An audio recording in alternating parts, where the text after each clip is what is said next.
हाँ जी। तो आज का हमारा चैप्टर है क्लाउड कंप्यूटिंग। क्लाउड कंप्यूटिंग के बारे में सुना है? किसको पता है क्या क्या होता है cloud computing?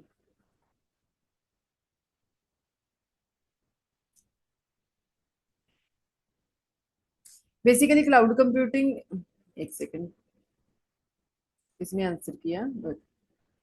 Okay fine, no issues. We are going to start your today's topic. So cloud computing is what? Cloud computing का मतलब, अगर मैं एक बात बताऊं कि सिंपली अगर हम इसका कॉन्सेप्ट ये करें कि अगर आपके पास हार्डवेयर रिसोर्सेज ना भी हो तो भी आपका डाटाबेस जो है वो आपका सेव रहे, डेटा जो है वो सेव रहे। लेट सपोज आपके कंप्यूटर के या आपके लैपटॉप की हार्ड डिस्क क्रैश हो गई तो आपको ये टेंशन ना हो कि मेरा डाटा भी जो है वो खत्म हो गया, ऐसे नहीं होता। ठीक है। सो क्लाउड कंप्यूटिंग जो है वो एक तरह की ऐसी ही टेक्नोलॉजी है कि ऐसा कॉन्सेप्ट है that enables us to create, configure and customise application through an internet connection. हम लोग एप्लीकेशंस करते हैं ना। आप लोग एक तरह की एप्लीकेशंस हो गई, आपकी ईमेल्स हो गई, हमारी ड्राइव्स हो गई हमारी, ठीक है। तो ये सारा कुछ एक तरह के इसी चीज के अंडर आता है, इसके कहीं ना कहीं इसी, it's sort of cloud computing technology ना। तो आप लोग एक तरह की जो हमारी एप्लीकेशंस हैं वो भी आपकी क्लाउड कंप्यूटिंग का ही कॉन्सेप्ट है। बेसिकली अगर हम बात करें वो एक बहुत मेजर पार्ट है कि जैसे आप लोगों ने, आपकी कोई एप्लीकेशन है तो आपने उसके अंदर अपना डाटा सेव कर लिया। ठीक है। तो आपको अपने कंप्यूटर सिस्टम हो या कोई भी डिवाइस हो आपकी, उसके ऊपर डाटा स्टोर करने की टेंशन नहीं है। अगर ना भी हो तो भी आपको, you will not need to have any kind of worry और टेंशन कि आपका जो डाटा है वो लॉस हो जाएगा या फिर वो डैमेज हो जाएगा। नहीं, ऐसा नहीं होता। ठीक है, क्योंकि आपका डाटा जो है वो एप्लीकेशन के अंदर पड़ा है। So this is known as the cloud computing. ठीक है। सो क्लाउड कंप्यूटिंग क्या है? एक ऐसी टेक्नोलॉजी जहां पे आप क्रिएट भी कर सकते हो, चीजों को कॉन्फ़िगर कर सकते हो, एप्लीकेशंस को, with the help of internet connection. Development platform है, hard drive, software and databases, ये सारा कुछ हमारे पास है। ठीक है। अब क्लाउड कंप्यूटिंग के अंदर देखो, हमारे पास हमने पहले ही पढ़ लिया, ability of a system to store data और application on the remote server. आपका डाटा जो है वो रिमोट सर्वर के ऊपर स्टोर रहता है। ठीक है। एंड इसको आप प्रोसेस कर सकते हो। तो एप्लीके जो आपका सर्वर है ना, वहां पे आपका डाटा स्टोर पड़ा है। अब जैसे हम बात करें डब्ल्यू, मैंने उस दिन भी पढ़ाया था, that is a collection of एक तरह के सर्वर्स के आपका डाटा है जो वहां पे स्टोर पड़ा है। ठीक है। आप लोग कोई भी चीज सर्च कर रहे हो, कोई भी चीज असेस कर रहे हो, तो आप इंटरनेट कनेक्शन की हेल्प से वहां पे सर्च कर लेते हो, आप चीजों को असेस कर लेते हो इजीली। ठीक है। तो ये आपके लिए एक तरह का, मतलब बहुत अच्छे एक बून बोल सकते हैं हम आज के टाइम में। So it works as a pay on use basis for the individual. Pay on use, आपको obviously you have to pay for this applications and this technology ना। और बाकी ये ऑन डिमांड अवेलेबिलिटी भी इसकी रहती है। फॉर एग्जांपल हम बात कर रहे हैं, ये कॉन्सेप्ट अपने क्लियर कर लेना कौन कौन सी चीजें, मतलब टाइप्स भी हैं हमारे पास कुछ क्लाउड कंप्यूटिंग की, किस टाइप की होती हैं। पहले तो हमारे पास क्या है कि क्लाउड बेस्ड वर्चुअल डेस्कटॉप्स, जैसे हम लोग आज लोग करते हैं ना, कि आप लोग कई बारी डेस्कटॉप्स भी, मतलब या तो उनको, मतलब डेस्कटॉप और किसी और का भी हो लेकिन आप उसको यूज कर सकते हो। So these help users assess there system and application by using any device from anywhere. ऐसे होता है ना, आप अपना जो डेस्कटॉप है आप उसको कहीं किसी भी डिवाइस पे कहीं पे भी यूज कर सकते हो। For example amazon work space, VMware। तो ये कुछ चीजें हैं आपको, मतलब जरूरी नहीं कि मतलब आप अपने डेस्कटॉप का कंट्रोल कहीं और पे असेस कर सकते हो। ठीक है। तो ये वर्चुअल डेस्कटॉप्स होते हैं। Cloud backup and cloud storage, आपका डाटा जो है वो it provides safe and scalable storage options for organisations and individuals to store. And cloud backup provides backup for the data.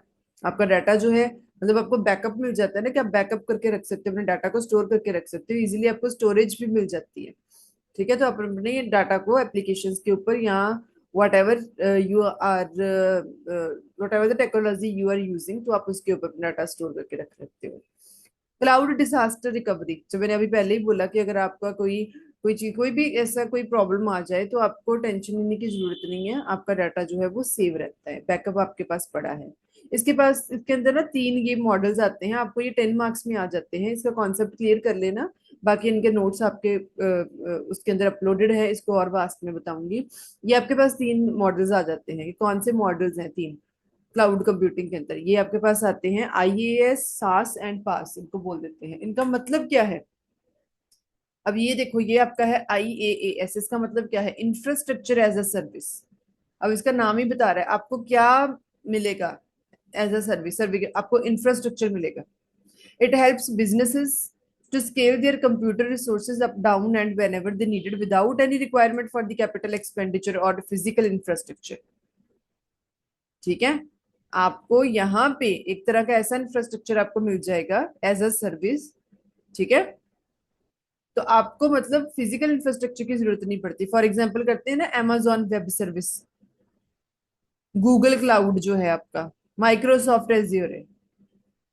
तो आपको ऐसा इंफ्रास्ट्रक्चर मिल गया जिसके ऊपर आप अपने रिसोर्सेज जो हैं आप उनको यूटिलाइज कर सकते हो, डाटा अपलोड कर सकते हो, डाउनलोड कर सकते हो। तो ये इसको बोलते थे infrastructure as a service.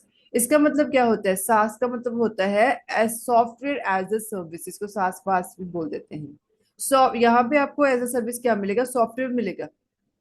So with the help of this, user can able to access applications hosted on the cloud, ठीक है, rather than installing or running them on their local devices। हम लोग करते हैं ना ऑनलाइन भी, आप लोग बड़े सारे सॉफ्टवेयर यूज कर लेते हो। अब मैं भी कई बार जब स्टूडेंट्स को कई बार मैंने टीच करवाना होता है, कई बार कोई सॉफ्टवेयर लेट सपोज कोई चीज मेरे मतलब इंस्टेंटली नहीं भी इंस्टॉल हो रही है मेरे डिवाइस के ऊपर, तो मैं क्या करती हूँ, मैं ऑनलाइन भी टीच करवा लेती हूँ कई बार। ठीक है, कि ये वाला प्लेटफॉर्म है, मतलब प्लेटफॉर्म सेम ही रहेगा। ठीक है, आप ऑनलाइन मतलब वो डिवाइस मेरी डिवाइस के ऊपर मुझे उनको इंस्टॉल करने की जरूरत नहीं पड़ती। तो ये होता है सॉफ्टवेयर एज अ सर्विस। तो उसके बाद हमारे पास आता है platform as a service, PaaS. Platform मिलेगा आपको, ऐसा प्लेटफॉर्म मिलेगा जहां पे आप अपनी एप्लीकेशंस को बना भी सकते हो, उनको डिप्लॉय कर सकते हो, उनको मैनेज कर सकते हो। गूगल ऐप इंजन्स, ये सारी इसकी एग्जांपल्स हैं। ठीक है, तो इसके अंदर आपको एज अ सर्विस क्या मिलता है? इंफ्रास्ट्रक्चर आपको मिलता है जिसके अंदर आप अपना काम कर सकते हो। यहाँ पे आपको सॉफ्टवेयर एज अ सर्विस मिलता है, आपको सॉफ्टवेयर अपने डिवाइस के ऊपर स्टोर करने की, उसको इंस्टॉल करने की जरूरत नहीं। यहाँ पे आपको प्लेटफॉर्म मिल जाएगा, ऐसा ही प्लेटफॉर्म जिस प्लेटफॉर्म के ऊपर आप काम करना चाहते हो। ठीक है, अब नेक्स्ट हमारे पास आता है क्लाउड कंप्यूटिंग आर्किटेक्चर। अब क्लाउड कंप्यूटिंग आर्किटेक्चर का मतलब क्या होता है? Give me second please.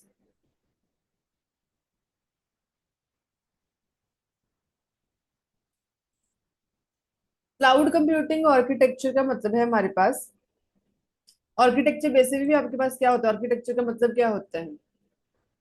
ऐसी चीजें, ऐसे एलिमेंट्स, ऐसे कंपोनेंट्स जो आपको चाहिए अपना काम परफॉर्म करने के लिए, अपना टास्क परफॉर्म करने के लिए ना।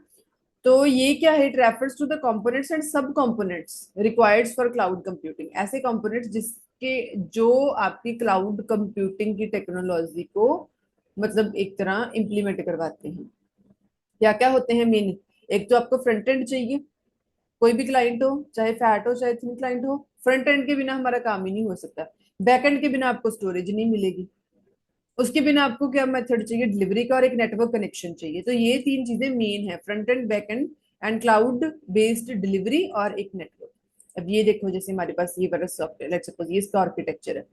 ये आपके पास सबसे पहले नंबर पे आ रहा है। फर्स्ट नंबर पे क्या है? Client infrastructure. हम लोग फ्रंट एंड, आप लोग हमेशा फ्रंट एंड के थ्रू ही हम लोग इंटरेक्शन करते हैं। एक जो ह्यूमन बीइंग होता है, चाहे वो कोई भी हो, चाहे वो डेवलपर है, चाहे वो एंड यूजर है, चाहे कोई भी है, वो क्लाइंट इंफ्रास्ट्रक्चर मतलब फ्रंट एंड से ही वो डील करेगा। लेकिन ये जो बैकएंड पे जितनी भी सर्विसेज पड़ी हैं, वो इनको कैसे असेस करता है? With the help of internet. Internet की हेल्प से आप इन सारी चीजों को क्या करते हो? इनको असेस करते हो। बैकएंड पे क्या है? रिसोर्स, ये एप्लीकेशन है, सर्विस है, आपको रन टाइम क्लाउड मिल रहा है, आपको स्टोरेज मिल रही है, जो भी इंफ्रास्ट्रक्चर आपको चाहिए वो मिल रहा है, इन सारे रिसोर्सेज की मैनेजमेंट हो रही है, ये सारी सिक्योरिटी मिल रही है, मतलब आपको एक सिक्योर कनेक्शन मिल रहा है, एक सिक्योर प्लेटफॉर्म मिल जाता है ना। तो लेकिन ये काम सारा हो रहा है बैकएंड पे। ठीक है, तो ये क्लाउड कंप्यूटिंग का आर्किटेक्चर होता है हमारे पास। अब इसके अंदर हमने पहले ही पढ़ा कि फ्रंट एंड है।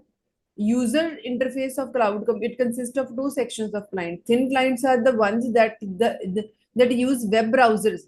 हमने उस दिन बताया था वेब ब्राउजर, हम ब्राउजर्स के थ्रू कम्युनिकेट करते हैं, इसके साथ, वेब सर्वर के साथ।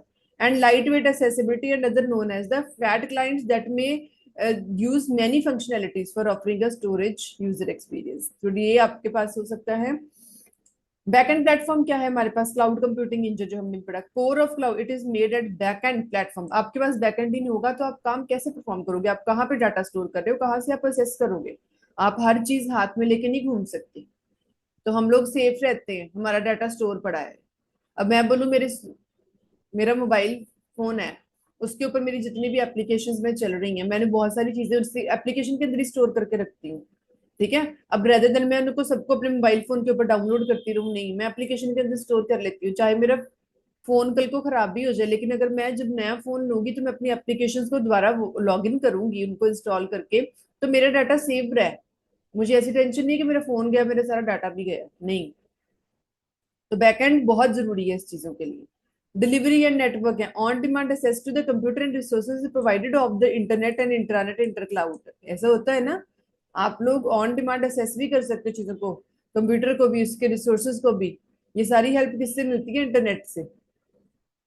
ठीक है। वाई क्लाउड कंप्यूटिंग, मतलब इसकी जरूरत क्या है? आप इसको बेनिफिट्स भी मान सकते हो, आप इसको जरूरत भी मान सकते हो क्लाउड कंप्यूटिंग की, आप इसके फीचर्स भी बोल सकते हो इसको। एक तो आपको स्केलेबिलिटी मिलती है, ये इसकी जो सर्विसेज हैं, it enable organization to effortlessly scale up और down their computer capacity to suit changing demands. Yes, हमारा बिजनेस लेट सपोज ग्रो कर रहा है, या हमने कोई नई टेक्नोलॉजी ली है, या फिर हम लोग किस मतलब हमारे डिमांड, हमारे बिजनेस की डिमांड्स कैसी हैं, मतलब एट द मोमेंट, आप उसके अकॉर्डिंग चीजों को असेस कर सकते हो। आप अपने सिस्टम्स की या फिर आपका जो भी प्लेटफॉर्म है, आप उसकी रिक्वायरमेंट्स को इंक्रीज भी कर सकते हो, डिक्रीज भी कर सकते हो। इसको हम फ्लेक्सिबिलिटी भी बोल देते हैं। स्टैटिक चीजें होती हैं जिसके अंदर कोई चेंज नहीं, फ्लेक्सिबिलिटी है कि आपकी डिमांड के अकॉर्डिंग आप उनको चेंज कर सकते हो। असेसिबिलिटी, जो सर्विसेज हैं they can be assessed from anywhere. Internet की हेल्प से आप लोग भी चीजों को कहीं भी बैठ के असेस कर सकते हो। They provide the ability for the remote workers, they can collaborate and access the same resources as their in the organization colleagues। ठीक है। जो मतलब जो रिमोट लोकेशंस पे जो लोग वर्क करते हैं, वो अपनी सर्विसेज को कहीं पे भी बैठ के वो उनको असेस कर सकते हैं। उनके पास कंट्रोल है उन चीजों का।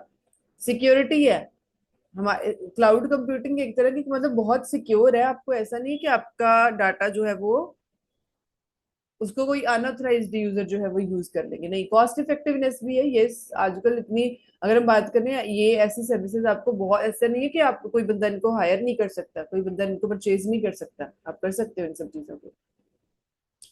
ठीक है। तो ये हमारे पास क्या है, ये इसकी क्लाउड कंप्यूटिंग के इसके फीचर्स थे।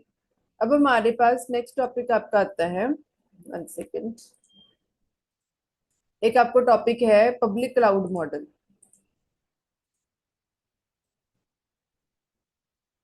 पब्लिक क्लाउड मॉडल, ये पब्लिक के लिए मतलब जनरल पब्लिक के लिए ऐसा मॉडल है जहां से वो अपनी services, what ever they need, what ever services they require, they can assess them. So it allows the systems and the services to be easily accessible to the general public ना।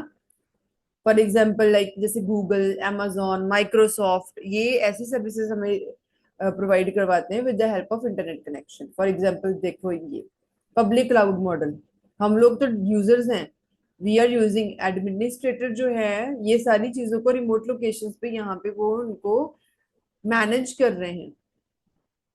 किसी user को कोई computer services चाहिए, किसी को messaging services चाहिए, कईयों को एप्लीकेशन सर्विसेज चाहिए, कईयों को प्लेटफॉर्म चाहिए, कईयों को स्टोरेज की सर्विसेज चाहिए, तो आप लोग इंटरनेट की हेल्प से इनको क्या कर सकते हो, यूज कर सकते हो। तो ये सारा क्या है हमारे पास, that is known as public cloud model, जो जनरल पब्लिक के लिए यूज किया जाता है। अब इसके बेनिफिट्स क्या है हमारे पास? ऑब्वियस ही बात है, कॉस्ट इफेक्टिव है। ठीक है। It share same resources with large number of customers, it turns out inexpensive. Reliability है, आप रिलाई कर सकते हैं इनके ऊपर। It employs a large number of resources from the different locations. ठीक है। If any resource fail, public cloud can employ another one. अगर एक पर्टिकुलर रिसोर्स जो है वो फेल हो जाता है, तो आप दूसरे रिसोर्स से अपनी सर्विसेज को असेस कर सकते हो। फ्लेक्सिबिलिटी है, smoothly integrate the private cloud which gives customers a flexible approach. ठीक है। लोकेशन इंडिपेंडेंस है, लोकेशन आपको ऐसा नहीं कि एक ही लोकेशन के ऊपर बैठ के आपने चीजों को यूज करना है। यूटिलिटी स्टाइल कॉस्टिंग, ठीक है। It is also based on पे पर यूज मॉडल।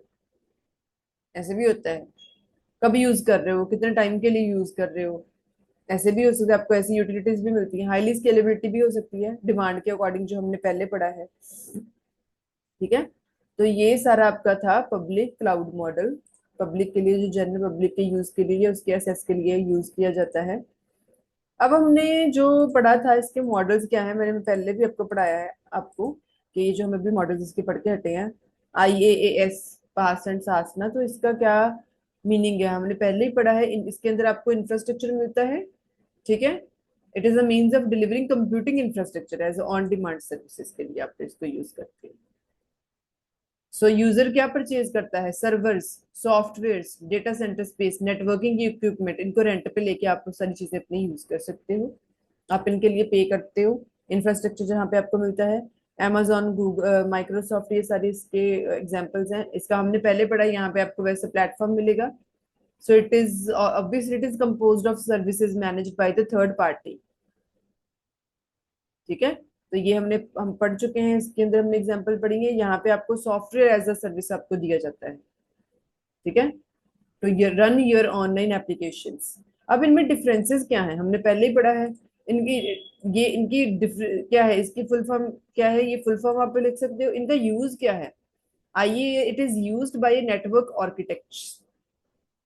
नेटवर्क आर्किटेक्ट्स इनको यूज करते हैं। जो पास है इसको डेवलपर्स यूज करते हैं, क्योंकि प्लेटफॉर्म है, आपको प्लेटफॉर्म चाहिए जिसके ऊपर आप काम कर सको। सास क्या है, सॉफ्टवेयर है, इसको एंड यूजर्स यूज करते हैं। सॉफ्टवेयर तो कोई भी पर्सन यूज कर सकता है। इसका सेस है, it gives access to the resources like virtual machine, virtual storage आपको चाहिए होती है। It gives access to run time environment, to deployment and development tools for the applications. ये आपको it gives access to the end user. ठीक है, इसका model क्या है, पहले ही पढ़ लिया हमने। इसके अंदर वर्चुअलाइज्ड कंप्यूटिंग यूज करते हो, रिसोर्सेज यूज करते हो। ये क्या है, आपको ऐसे टूल्स देते हैं, ऐसे प्लेटफॉर्म देते हैं। इसके अंदर क्या है, एक सॉफ्टवेयर एक तरह का जो हम लोग यूज कर रहे हैं। टेक्निकल अंडरस्टैंडिंग, ऑब्वियस सी बात है, आईएएस के अंदर आपको इंफ्रास्ट्रक्चर के लिए आपको टेक्निकल नॉलेज चाहिए। इंफ्रास्ट्रक्चर के लिए हमेशा टेक्निकल नॉलेज आपकी जरूरी होती है। ये आपके जो है, यहाँ पे आपको कुछ चाहिए जो बेसिक स्टेप्स के लिए आपको जरूरत हो। ठीक है, यहाँ पे आपको है कि हाँ जी, there is no need requirement about the technicalities, company handles everything. होता है ना, हम लोग अगर आप लोग कोई सॉफ्टवेयर यूज कर रहे हो, अगर आपको कोई चीज नहीं समझ आ रही तो कंपनी विल गाइड यू, जिसका जो आपको वो सॉफ्टवेयर प्रोवाइड करवा रही है। सो ये इनके कुछ डिफरेंसेस हैं, you should know about them. ठीक है, इसके बाद आप लोग इनको एक बार जरूर रीड करना, सो दैट आपको ये सारी चीजें याद रहे। ओके, अब हमारे पास आता है कि टाइप्स ऑफ। अच्छा, एक आपके पास आता है टॉपिक वर्चुअलाइजेशन। ये भी काफी इंपॉर्टेंट है, काफी इजी भी होता है, मुझे ये चीज बड़ी इजी लगती है। मैं अपनी कॉलेज टाइम से इसको पढ़ती आ रही हूँ। वर्चुअलाइजेशन कंप्यूटर सिस्टम के अंदर भी होती है वर्चुअलाइजेशन। अगर मैं वर्चुअल या वर्चुअलाइजेशन का मीनिंग एक बताऊं आपको सिंपल लैंग्वेज के अंदर, वर्चुअलाइजेशन का मतलब ऐसा होता है कि ऐसी चीज जो फिजिकली एग्जिस्ट नहीं करती बट है, आप उसको यूज कर रहे हो। फॉर एग्जाम्पल आपका ब्लूटूथ, हम लोग कनेक्टिविटी करते हैं, अगर आप बात करो तो ब्लूटूथ आपको दिखाई तो नहीं देता, लेकिन आप उसको यूज कर रहे हो। ठीक है, हम लोग बोलते हैं कि हमारे सिस्टम के अंदर इतनी हमने कोई चीजें इंटीग्रेट करके हमने बैकएंड पे इतनी वो इसकी स्पेस हमने बढ़ा ली है, इसकी स्टोरेज हमने बढ़ा ली हुई है, तो आप इतनी इनको इसके अंदर इतनी डाउनलोडिंग कर सकते हो, अब आपके पास स्पेस है। तो लेकिन वो सारा कॉन्सेप्ट आपको दिखाई तो नहीं देता, वो हार्डवेयर तो नहीं हुआ, ऐसी चीजें तो है नहीं जिनको आप टच कर लो, जिनको आप पकड़ के कुछ कर रहे हो। सो वर्चुअलाइजेशन इज व्हाट, ऐसा एनवायरनमेंट क्रिएट करना जो आपको दिखाई नहीं देता बट इट स्टिल एग्जिस्ट, आप उसको यूज करते हो। That is known as virtualization. So virtualization क्या है, it is the creation of virtual rather than actual version of something, कोई भी चीज है, such as a server, desktop, storage device और ऑपरेटिंग सिस्टम और नेटवर्क रिसोर्सेज। अब जब मैंने बहुत टाइम पहले एक सिंपल एग्जांपल अगर आपको बताऊं, मैं बहुत टाइम पहले जब मैंने अकाउंट अपना ओपन करवाया था, तो I didn't have any physical debit card, तो मैं अपना वर्चुअल डेबिट कार्ड यूज कर रही थी। वर्चुअल डेबिट कार्ड है मुझे, वो मैं उसको पकड़ नहीं सकती, लेकिन वो मेरी एप्लीकेशन के अंदर पड़ा है, मैं उसको यूज कर सकती हूँ। मेरे पास चाहे हार्डवेयर टेंजिबल चीज ना हो, लेकिन मैं उसको यूज कर सकती हूँ, तो वो होती है वर्चुअलाइजेशन। अगर हम सिंपली पढ़े कि ये एक ऐसी टेक्निक है which allows to share a single physical instance of a resource on application among multiple customers in the organization. ठीक है। तो इसके अंदर हमारे पास इसकी टाइप्स आपको आ सकती है, कितनी टाइप्स की हो सकती है वर्चुअलाइजेशन। हार्डवेयर भी हो सकता है, हार्डवेयर का कॉन्सेप्ट। ऑपरेटिंग सिस्टम का वर्चुअलाइजेशन हो सकती है, सर्वर की हो सकती है, स्टोरेज की हो सकती है। अब इनकी मीनिंग क्या है? हार्डवेयर का मतलब क्या है कि when the virtual machine software और virtual machine manager is directly installed on the hardware system, it is not the hardware virtualization. ये तो हमें पता ही है कि डायरेक्टली इसको इंस्टॉल किया गया है आपके सिस्टम के ऊपर, तो that is known as hardware virtualization. और इसका कॉन्सेप्ट क्या है? इसका मतलब है to control and monitor the processor, memory and the other hardware resources, right. उसके बाद हमारे पास आता है operating system virtualization. So when the virtual machine software और virtual machine manager is installed on the host operating system instead of directly on the hardware system, जो host operating system के ऊपर जिसको इंस्टॉल किया जाता है, हार्डवेयर सिस्टम के ऊपर नहीं, that is known as operating system virtualization. ठीक है, मतलब बेसिकली इसको एप्लीकेशंस की टेस्टिंग वगैरह के लिए हम लोग यूज करते हैं। सर्वर वर्चुअलाइजेशन क्या है? सर्वर का नाम ही बता रहा है, when the virtual machine software या फिर कोई भी ऐसा manager it is directly installed on the server system, that is known as server virtualization. Clients के ऊपर नहीं, सर्वर के ऊपर। So it is done because a single physical server can be divided into multiple servers on the demand basis for the balancing the load. Server के ऊपर अगर आपने ऐसी इसको इंस्टॉल करवा दिया वर्चुअल मशीन मैनेजर को, तो वो सर्वर जो है वो डिवाइड किया जा सकता है, उसका प्लेटफॉर्म डिवाइड किया जा सकता है अमंग दी मल्टीपल क्लाइंट्स। ठीक है, इससे क्या होता है? लोड भी कम हो जाता है, और ऑन डिमांड ऑफ मतलब डिमांड, किसकी डिमांड ज्यादा है उसके अकॉर्डिंग आप इसको डिप्लॉय कर सकते हो। स्टोरेज वर्चुअलाइजेशन क्या है हमारे पास? ठीक है, इसका मतलब storage virtualization is the process of grouping the physical storage from the multiple network storage devices so that it looks like a single storage device. ठीक है, मल्टीपल नेटवर्क की जो डिवाइसेस जिनके ऊपर आप काम कर रहे हो, या वैसी ऐसी ऐसी डिवाइसेस उनसे जो उनकी जो फिजिकल स्टोरेज है ना, उनको मतलब डिफरेंट फिजिकल स्टोरेजेस को ग्रुप अप कर लेना, इंटीग्रेट कर लेना, असेंबल्ड कर लेना, आप उनको फर्दर अपने यूज के लिए मतलब यूटिलाइज कर सको, that is known as storage virtualization. It is also implemented by using the software applications. Applications को भी यूज करके हम लोग इनको करते हैं। बैकअप स्टोरेज तो हमेशा बैकअप के लिए ही होती है, रिकवरी के लिए ही होती है हमारे पास। ठीक है, so this was your virtualization. ये कुछ आपके टॉपिक हैं, थोड़े टेक्निकल हैं, but you should be very much aware with them. ठीक है,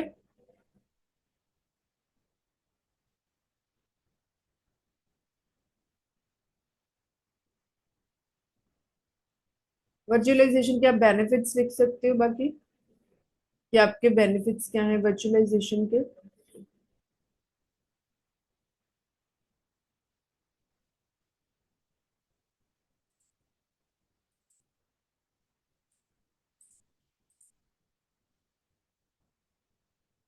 वर्चुअलाइजेशन मतलब आपके लिए इम्पोर्टेंट क्यों है? मतलब इसकी क्या क्या एग्जांपल्स हो सकती हैं, क्या इसके स्टांसेस हैं? इसका मतलब क्या है? लेट्स सपोज कोई कंपनी जिसकी ये नीड्स हो, स्टोर बिजनेस ईमेल सिक्योरली, है ना, ऐसे मतलब बिजनेस जहाँ पे ईमेल्स सिक्योरली मैनेज की जाती हैं। एंड जो companies run a customer facing application, जो यूज करते हैं वहां पे यूज हो सकती है।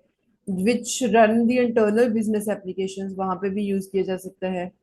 ठीक है, तो अब काफी मतलब एफिशिएंट है, आप हम बोल सकते हैं एफिशिएंटली ये चीज वर्क करती है। ठीक है, अब हमारे पास कुछ इसके इंपॉर्टेंट कॉन्सेप्ट होते हैं वर्चुअलाइजेशन के। एक होती है वर्चुअल मशीन, एक होता है हाइपरवाइजर। वर्चुअल मशीन क्या है? एक ऐसा software defined computer that runs on a physical computer with a separate operating system and computing resources. ठीक है, एक तरह का ऐसा ही सॉफ्टवेयर डिफाइंड मतलब ऐसा कंप्यूटर है जो एक फिजिकल कंप्यूटर के ऊपर आप उसको रन कर रहे हो, लेकिन उसके ऑपरेटिंग सिस्टम सेपरेट हैं, सेम नहीं होगा, म्यूचुअल नहीं होगा, और उसके कंप्यूटर रिसोर्सेज भी डिफरेंट होंगे। वो होती है वर्चुअल मशीन का एक कॉन्सेप्ट ऐसा, जिसके थ्रू हम वर्चुअलाइजेशन पॉसिबल हो पाती है हमारी। So physical computer is called the host machine, ऐसा होस्ट मशीन होती है। वर्चुअल मशीन क्या होती है? वो होती है guest machine. Multiple virtual machine जो they can run on a single physical machine, virtual machines are abstracted from the computer hardware by a hypervisor. अब हाइपरवाइजर क्या होता है? एक ऐसा सॉफ्टवेयर कंपोनेंट होता है जो कि मल्टीपल वर्चुअल मशीन्स को वो मैनेज करवाता है, दैट्स वाई उसको बोला जाता है हाइपरवाइजर। और ये आपको इस चीज की श्योरिटी देता है कि हर एक जो आपकी मशीन, जो हम बोलते हैं ना कि वर्चुअल मशीन को, मल्टीपल वर्चुअल मशीन को एक कंप्यूटर के ऊपर मैनेज किया जाता है, तो मतलब it it ensures, it gives you a surety that जो भी जितनी भी मशीन्स रन हो रही हैं तो उनको रिसोर्सेज सारे इक्वली एक तो एलोकेट कर दिए गए हैं, दूसरी बात एक वर्चुअल मशीन दूसरे वर्चुअल मशीन के कॉन्सेप्ट के अंदर या उसके ऑपरेशन के अंदर इंटरफेरेंस नहीं हो रही है। ठीक है। तो हमारे पास दो तरह के हाइपरवाइजर आ सकते हैं। टाइप वन, ये क्या होता है? एक तरह का बेयर मेटल हाइपरवाइजर होता है। It is the hypervisor program installed directly on the computer hardware instead of the operating system. लेकिन जो टाइप टू है क्या होता है? Also known as the hosted hypervisor. So it is installed on the operating system. ये जो है ये आपका कंप्यूटर हार्डवेयर के ऊपर इंस्टॉल किया जाता है, ये आपका जो है it is installed an operating system. ये एंड यूजर्स के लिए यूज किया जा सकता है। एंड यूजर्स जैसे हम लोग हैं जो कस्टमर्स हैं, उनके लिए ये इसको यूज किया जा सकता है। अब इसके बेनिफिट्स क्या हैं? एफिशिएंट रिसोर्सेज यूज है। रिसोर्सेज आप लोग एफिशिएंटली यूज कर सकते हो बिना without any sort of wastage. Automated IT management है। हाँ, आईटी मैनेजमेंट तो आपकी हो ही रही है, मशीन्स को यूज कर रहे हो आप, इनके कंपोनेंट्स को यूज कर रहे हो, इनके टूल्स को आप लोग यूज कर रहे हो। इनकी डुप्लीकेशन मतलब मल्टीपल एप्लीकेशंस है आपके पास। ठीक है। आपको कोई एरर नहीं होती फिर। फास्टर डिसास्टर रिकवरी, आपके पास बैकएंड की बैकअप की आपके पास फैसिलिटी है। ठीक है। हाइपरटेंशन होता है। क्या हुआ? मैम जो हाइपर टेंशन होता है, हाइपरटेंशन है मैम, वो मैम कंप्यूटर का हार्डवेयर होता है। हाइपर हाइपरवाइजर आपका आप एक कॉन्सेप्ट है जो वर्चुअलाइजेशन के अंदर यूज किया जा रहा है। इसके दो कॉन्सेप्ट बताए गए हैं, एक वर्चुअल मशीन मैनेजर है आपके पास और एक आपके पास हाइपरवाइजर है। वो एक तरह का कंप्यूटर डिफाइन, मतलब एक तरह के सॉफ्टवेयर की फॉर्म का ही आपको कंपोनेंट मिलता है वो। ठीक है। फिजिकल भी हो सकता है, सॉफ्टवेयर की फॉर्म में भी हो सकता है, वो इंस्टॉल किया जाएगा। तो जो ये okay cloud ma'am. Computing virtualization के कॉन्सेप्ट्स आप लोगों को प्रोवाइड करवाते हैं, ये सारे कॉन्सेप्ट वो आपको यूज करके देंगे, मतलब आपको, मतलब वही आपको इंस्टॉल करके देंगे आपको। You are the end user, आप इनको सिर्फ यूटिलाइज करोगे। सो दैट्स वाई तभी इसको बोला गया है, तभी तो मैं बोल रही हूँ कि this is known as the virtualization. ये चीजें आपको दिखाई नहीं देती हैं, लेकिन ये सारे आईटी कॉन्सेप्ट है। वर्चुअलाइजेशन का मतलब ही ये है, ऐसे कनेक्शंस बिठाना। अब क्या होता था, जैसे फॉर एग्जांपल इसकी मैं आपको अगर एक एग्जांपल दूं, जैसे कि मैंने आपको मेमोरीज पढ़ाई थी, एक होती है मेन मेमोरी, एक होती है सेकेंडरी मेमोरी, है ना। तो एक होती है, हमें बताते थे वर्चुअल मेमोरी, हम लोग ये अपने बहुत पहले पढ़ते आ रहे हैं। वर्चुअल मेमोरी मतलब अब एक सिंपल कॉन्सेप्ट बता रही हूँ। लेट सपोज कोई यूजर है जिसने अपना काम करना है, उसको अपना काम परफॉर्म करवाने के लिए उसको 45 MB मतलब डाटा उसने प्रोसेस करवाना है। ठीक है। तो लेट सपोज आपकी मेमोरी की कैपेसिटी जो है वो 20 MB है। तो अब आपकी रिक्वायरमेंट ज्यादा है, तो प्रोसेसिंग के लिए आपको मेन मेमोरी की जो कैपेसिटी है वो कम है। लेकिन आप तो आपको टेंशन नहीं होती कि हम लोग ये चीज कर रहे हैं, हम लोग ये चीज कर रहे हैं, हम इतना ऑपरेशन परफॉर्म करवा रहे हैं, हमें इस चीजों की टेंशन, हम अपना काम चुप चुप करते रहते हैं आराम से, आपको कोई प्रॉब्लम नहीं होती है। लेकिन ये सारी मैनेजमेंट होती कैसे? ये बैकएंड पे हो रही है ये सारी मैनेजमेंट, जो आपके ऑपरेटिंग सिस्टम्स हैं। ठीक है। जो वर्चुअलाइजेशन है, जो भी आपके कंपोनेंट्स अटैच किए गए हैं इन सब चीजों के पर्पस के लिए, तो क्या होता है बैकएंड पे, क्या होता है कि आपकी जैसे मैंने बोला ना कि आपकी कैपेसिटी है 45 MB डाटा आपने प्रोसेस करवाना है, लेकिन आपकी मेन मेमोरी की कैपेसिटी कितनी है? 20 MB की है। तो बाकी 25 आपको कहाँ पे मिलेगा? तो बाकी 25 MB जो डाटा है उसके लिए जो स्पेस है वो मतलब रेंट पे ली जाती है, चाहे रेंट पे बोल लो चाहे सेकेंडरी मेमोरी से वो हायर की जाती है, मतलब जितना एग्जीक्यूशन के लिए चाहिए, बाकी 25 MB डाटा जो है वो सेकेंडरी मेमोरी के ऊपर उसको एग्जीक्यूट किया जाएगा, उसको प्रोसेस किया जाएगा और आपको डायरेक्टली रिजल्ट मिल जाएगा 45 MB का। तो मतलब आप वो सारी जो अरेंजमेंट है बैकएंड पे, सारी जितनी भी वो अरेंजमेंट है या whatever the techniques are going on, वो आपको दिखाई नहीं देती हैं। ये सारे कॉन्सेप्ट्स हैं इसके। सो ये वर्चुअलाइजेशन के कॉन्सेप्ट्स हैं, तो ये आपको नहीं दिखाई देंगे। ठीक है, ये सारी बैकएंड पे इसके कॉन्सेप्ट जो है वो यूज किए जाते हैं, मतलब इम्प्लीमेंटेशन इसकी बैकएंड सॉफ्टवेयर पे होता है वो होती है आपकी। वर्चुअल था।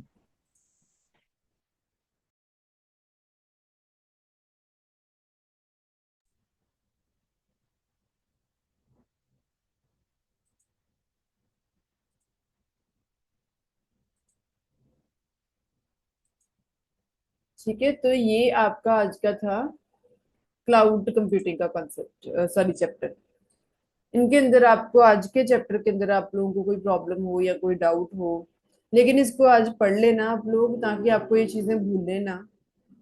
ठीक है, क्योंकि मुझे ये चीज पता नहीं है कि आप लोग साथ साथ चीजों को रीड कर रहे हो कि नहीं कर रहे हो। अगर मैं पुरानी चीज कई बार आप लोगों से पूछती हूँ, कई बार कोई आंसर मुझे कर देता है, किसी को याद होती है, किसी को नहीं भी याद होती है। ठीक है, तो इनको साथ साथ रीड करो, कि आपको इनके टॉपिक जो है वो आपको टिप्स पे रहें, आपको याद हो कि हमने ये चीजें पढ़ी है। एनवायरमेंटल साइंस के अंदर हमने क्या पढ़ा था, इंग्लिश कम्युनिकेशन स्किल्स के अंदर हमने क्या पढ़ा था। ठीक है, अब उसके बाद हमारा ये जो सब्जेक्ट हमारा चल रहा है, इसके अंदर हमने स्टार्टिंग में कौन सी डिवाइसेस पढ़ी हैं, मेन मेमोरी हमने पढ़ी थी, रजिस्टर्स आपको पढ़ाए गए हैं, किस तरह के रजिस्टर होते हैं, इंस्ट्रक्शन जो होती हैं वो क्या होती हैं। ठीक है, ऑपरेंड्स और ऑपकोड के अंदर क्या डिफरेंस होता है। You should be very much clear with all these concepts. ठीक है, अगर किसी को कोई डाउट हो तो आप लोग पूछ सकते हो। बाकी लेक्चर्स आपके अपलोड हो रहे हैं, उसके बिना आपके नोट्स भी पढ़े हैं, आपकी बुक्स आपके नोट्स सब कुछ पढ़ा है और वीडियोस भी आपकी पढ़ी हैं।